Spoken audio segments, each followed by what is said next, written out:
자, 안녕하세요.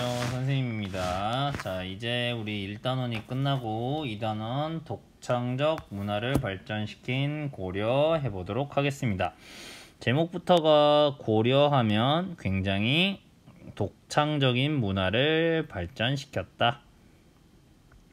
이것을 이해해 주시면 되겠어요. 굉장히 문화가 발달하던 시기가 바로 고려 시기가 되겠습니다. 고려하시면 굉장히 여러가지 문화재들이 있는데, 먼저 한번 생각해 보시면 고려시대는 이 종교, 불교가 굉장히 발달하게 되는 시기예요. 그래서 불교와 관련된 여러가지 문화재들이 나오게 있고요. 그 다음 우리 고려하면 고려 도자기 중에서 유명한 게 고려청자, 도자기인 고려청자. 우리 맨 처음에 단원 도입할 때 첫 시간에 고려청자 봤었죠. 빛깔이 아주 아름다운 고려청자. 그 다음에 또 고려하면 빼놓을 수 없는 게, 이 고려시대는 책을 찍어내는 기술인 인쇄술이 굉장히 발달하게 됩니다. 이렇게 크게 이것들을 한번 봐주시면 될 것 같아요. 알겠죠? 그 다음 고려시대는 또 이런 외세, 외부의 침입을 굉장히 많이 받았던 시기이기도 합니다. 그래서 전쟁에서 패배한 시기도 있었고, 전쟁에서 이겼던 시기도 있고, 이런 외부의 침입을 많이 겪은 고려시대에 대해서 한번 알아볼게요. 자, 고려라는 나라는 결국 후삼국을 통일하고, 자, 이 후삼국이 뭔지는 이제 배울 거예요. 발해의 유민을 받아들여서 민족을 통합했다. 자, 그래서 발해의 유민이라는 것은 이제 떠도는 백성, 즉 발해가 망해버렸다는 것을 알 수가 있어요. 발해가 멸망한 게 언제냐면요, 선생님이 찾아보니까 발해는 약 926년에 멸망하게 됩니다. 발해가 926년에 920년이 아니고 926년 6년 발해가 멸망한다. 알겠죠? 여기 왼쪽에 있는 역사 연표에 넣어보게 되면 여기쯤에 해당하겠죠? 926년 발해가 멸망하게 된다. 그래서 이 발해가 멸망하고 나서 떠도는 유민들을 받아들여서 민족을 통합하게 된다. 외세의 침입 아까 말했죠. 고구려 시대는 외부의 침입이 많던 시절이었다. 근데 고려는 이를 잘 극복하고 활발한 교류 바탕으로 독창적인 문화를 발전시킨다. 고려를 세우고 외세의 침입을 극복하는 데 활약한 인물에는 누가 있을까? 그 다음에 독창성을 엿볼 수 있는 고려 문화유산에는 어떤 것들이 있을까 알아보도록 할게요. 마찬가지로 우리도 고려시대를 세우는데 활약한, 또는 고려를 지키는데 활약한 인물들의 중심으로 역사를 살펴볼 거고요. 두 번째는 문화, 유산을 바탕으로 우리 조상들은 어떤 문화재들을 만들면서 살아왔는지를 배워보도록 할게요. 자, 고려 왕궁터와 왕궁터인 만월대와 송악산 해서 개성시가 있죠. 바로 고려의 수도는 바로 어디였냐면 개성이었기 때문이에요. 그 당시 이름으로는 개경이라고 불렸습니다. 지금의 이름으로는 개성이고요. 지금은 북한 땅에 위치한 곳이 되겠습니다. 알겠죠? 개경 또는 개성, 이게 바로 고려의 수도였다. 알겠죠? 신라의 수도는 어디였는지 기억나요? 경주. 자, 여기 보시면 뒤에 이렇게 송악산이 있고요. 그 다음에 궁궐이었던 만월대의 터가 있네요. 선생님, 근데 건물들은 다 없어지고 왜 이렇게 터만 남았을까요? 고려가 멸망한 게 1392년에 조선이 건국되면서 결국 멸망하게 되기 때문에, 1392년이면 지금으로부터 한 600년 전인 거잖아요. 그러니까 이제 그 600년 동안 이 고려의 수도였던 개성에 있는 이 궁궐은 버려졌겠죠. 그러니까 600년의 세월 동안 이 건물이 사람이 직접 살거나 관리하지 않으면 나무로 만들어지고 했기 때문에 세월의 무게에 다 무너졌겠죠. 그래서 이렇게 사람들이 건물을 지었던 터, 그 다음에 여기 보시면 이렇게 주춧돌이라고 해서 기둥을 세우기 위해서 놓았던 이런 돌들이 남아 있고요.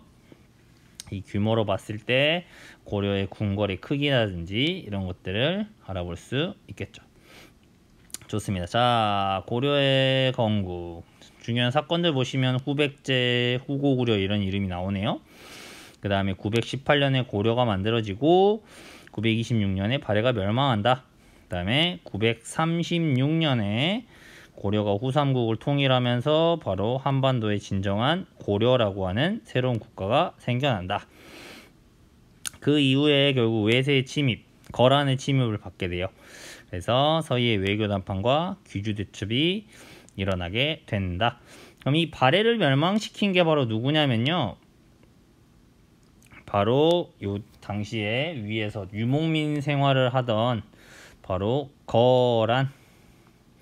이 거란족들이 요나라라는 것을 세워요.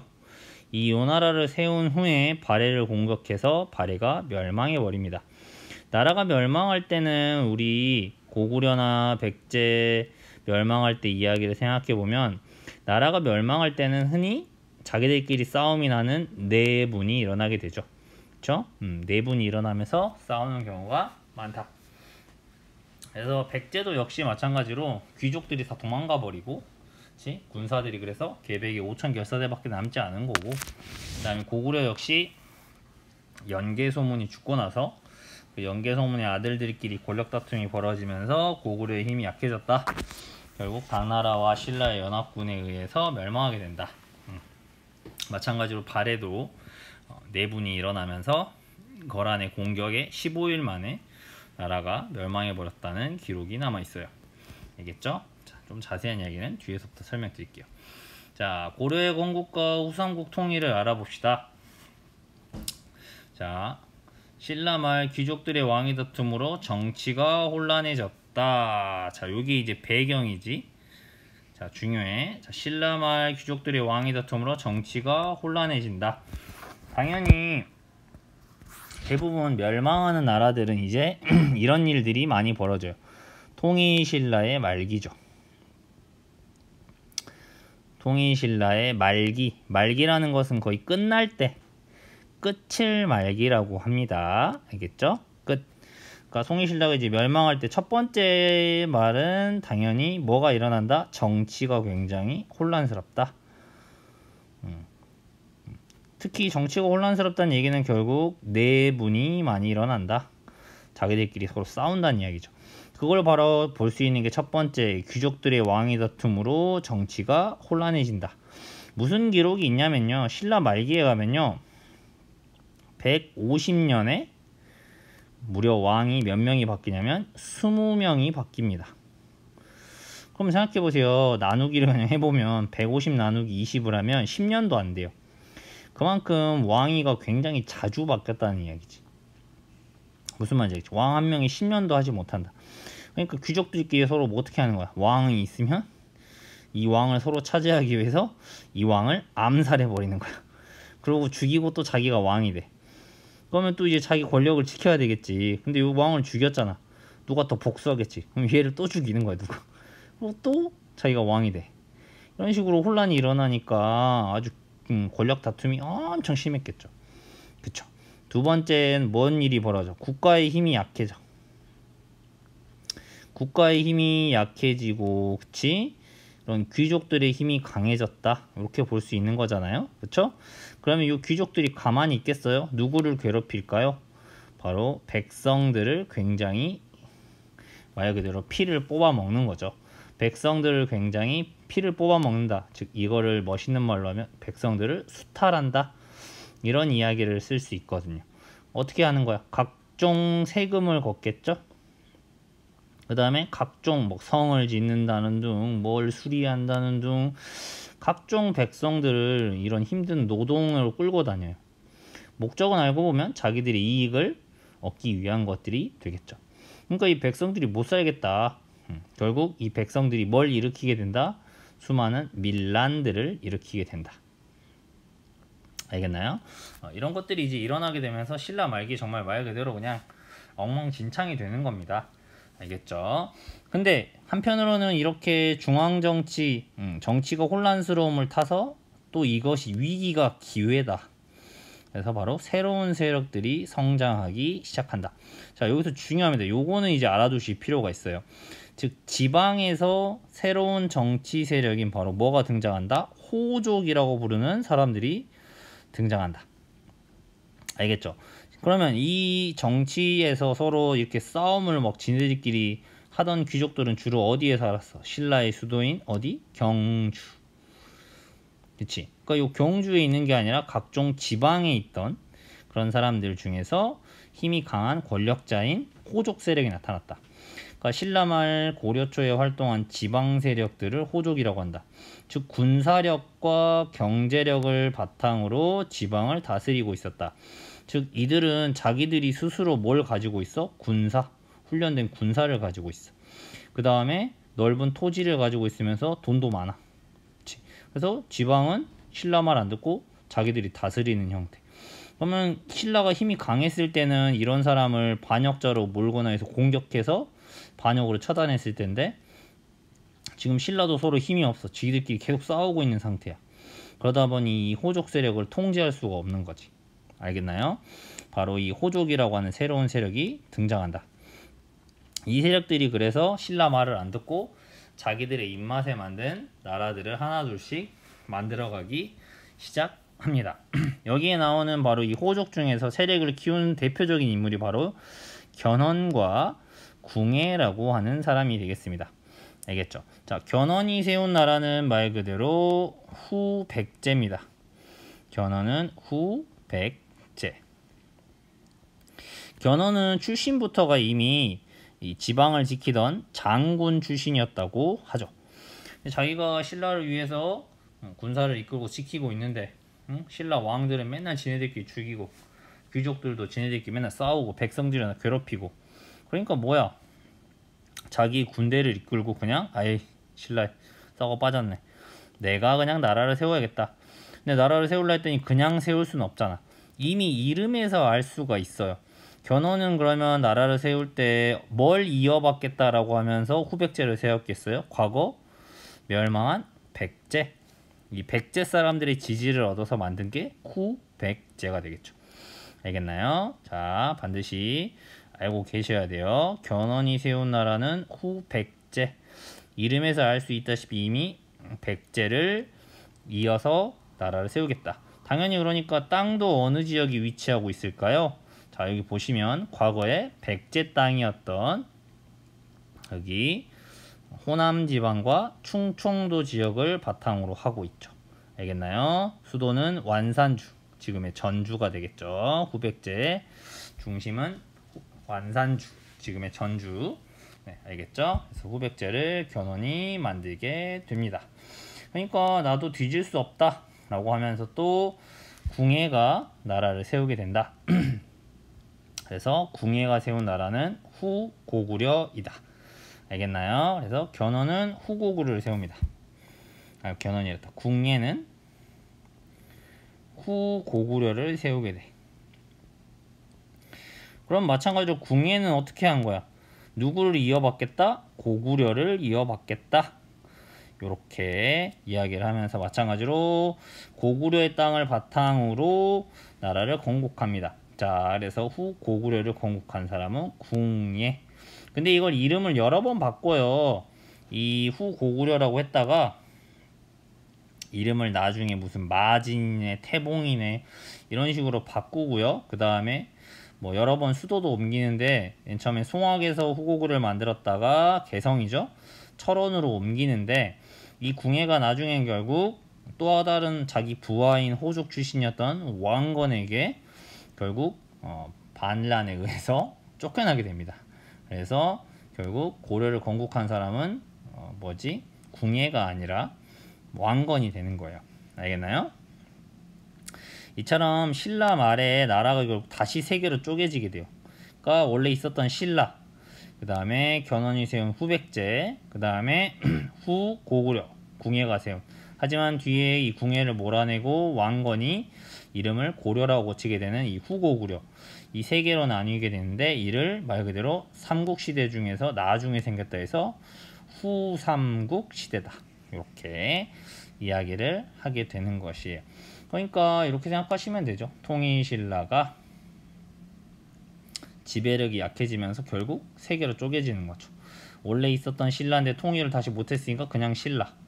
그 다음에 백제 땅에 세운, 견훤이 세운 후백제. 그 다음에 궁예가 세운 후고구려. 이렇게 세 개로 다시 쪼개지게 된다. 알겠죠? 자, 그러면 이제 고려를 세운 왕건에 대해서 볼게요. 원래 왕건이라는 사람은 이 송악인 개성. 자, 그러니까 이 왕건은 원래 이 개성에서 굉장히 잘 나가는 사람이었다는 거지. 그치? 이 개성을 왕건의 아버지가 굉장히 유명한 호족이었어. 그러니까 집안이 되게 좋은 거야. 군사력도 있고 돈도 많고. 그래서 이 호족이었는데, 맨 처음에는 궁예가 세력을 키우자 궁예의 신하가 되어서 후고구려의 건국을 돕게 됩니다. 그러니까 맨 처음에 왕건이라는 사람은 이 궁예의 뭐였다? 신하였어요. 이 왕건의 지도력을 높이 사가지고 왕건이 맨 처음에는 궁예 밑에서 열심히 일을 한 거죠. 군사도 도와주고 돈도 드리고. 그 다음 또 왕건이 여기 보시면 지도에서 특이한 게 있죠. 후백제의 땅인데 이 후백제의 후방인 나주 부근을 빼앗아 버리죠. 이렇게 후고구려가 빼앗아 버립니다. 그쵸? 일종의 뒤통수치기를 당한 거잖아. 이 나주 땅을 빼앗을 때 굉장히 큰 공을 세운 사람이 바로 이 왕건이에요. 왕건이 수군과 그 다음에 이 나주 지역에 사는 또 호족들을 잘 설득해가지고 이 견훤의 뒤통수를 쳐버리는 사건이 나옵니다. 그래서 지도가 되게 특이하죠. 이렇게 이제 후고구려에서 굉장히 알아주는 장군이었던 왕건이 되는 거예요. 이 왕건이 특히 주로 싸운 건, 이미 이때 신라는 이미 힘이 많이 약해져 있어. 신라는 이제 큰 싸움을 하지 못해. 그럼 여기서의 대결은 결국 누구와 누구의 싸움이냐면 후고구려와 주로 후백제의 싸움이야. 왜? 신라는 이미 힘이 거의 빠져 있는 상태니까. 이 둘 중에서 결국 누가 통일하게 되느냐의 싸움이었던 거라고 볼 수 있어.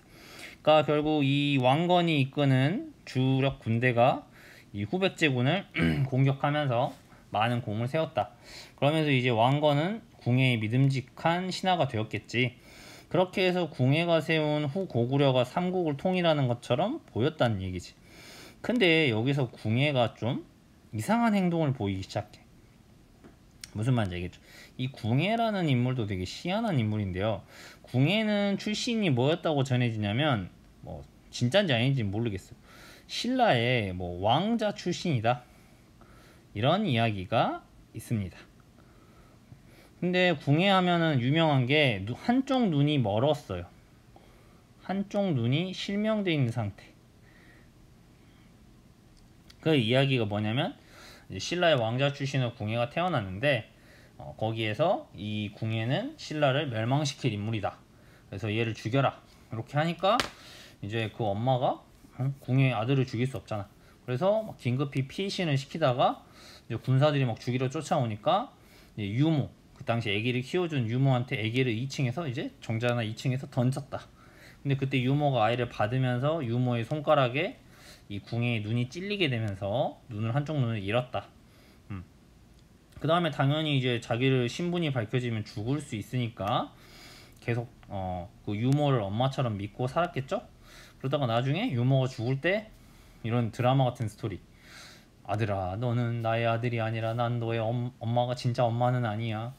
그리고 당신은 바로 신라의 왕자이십니다. 이러니까 궁예가 띵띵 이렇게 해가지고 신라에 복수하겠어. 나는 왕족 출신이야. 이러면서 신분이 높다는 것을 이제 이야기했다. 뭐 이런 이야기들이 있어요. 뭐 이게 사실인지 아닌지는 뭐 알 수는 없으나 뭐 어쨌든 그랬다는 이야기가 있습니다. 그러니까 진짜 사실일 수도 있고, 아니면 궁예가 이제 자기가 신분이 낮은 사람이라기보다는 높은 사람이고 싶으니까 뭐 만들어낸 이야기일 수도 있고, 그러니까 뭐 그렇게 이해해 주시면 될 것 같아요. 네. 근데 궁예 하면은 바로 뭘로 많은 사람들이 민심을 처음 얻었냐면요. 바로 궁예는 원래가 스님이었어요. 이 당시 사람들이 많이 믿던 종교가 뭐라고 했지? 불교였다는 얘기지. 그치? 그러니까 유명한 스님이었고, 그쵸? 바로 이 불교를 바탕으로 많은 사람들에게 뭐 덕을 베푼다든지 좋은 말을 해주면서 훌륭한 리더가 되었던 거야. 근데 나중에 이 궁예가 좀 이상해집니다. 뭐라고 이야기하냐면 이 후고구려의 궁예가요. 나중에는요. 자기가 즉 부처님이라고 이야기를 하면서 자기가 막 살아있는 미륵이라 그래. 뭐 자기가 살아있는 신이란 이야기지. 그러면서 뭐라고 이야기를 하냐면 자기가 부처님을 믿음이니까 다른 사람의 마음을 읽을 수 있다. 요걸 이제 관심법이라 그래요. 관심 받고 싶다의 관심이 아니라 마음을 관찰해서 뚫어본다. 뭐 그런 뜻이라고 생각하면 돼요. 그러니까 뭐 말도 안 되는 거죠. 네. 어떻게 사람의 마음을 읽는 사람이 세상에 어딨니? 그러니까 이제 궁예가 이런 식인 거야. 신하 한 명한테 이런 소리를 하는 거지. 신하 한 명이 기침해. 그럼 누가 기침 소리를 내었는가?